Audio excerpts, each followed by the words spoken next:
Assalamualaikum warahmatullahi wabarakatuh. Ini adalah mesin vibrating screen atau juga dikenal sebagai ayakan getar.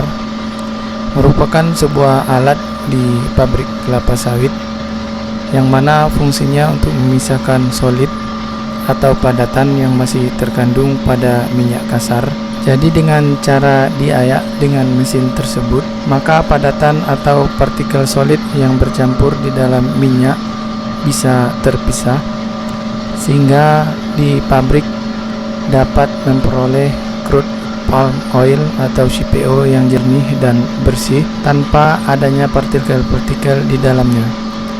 Umumnya mesin vibrating screen dipasang sebelum CST atau continuous throttling tank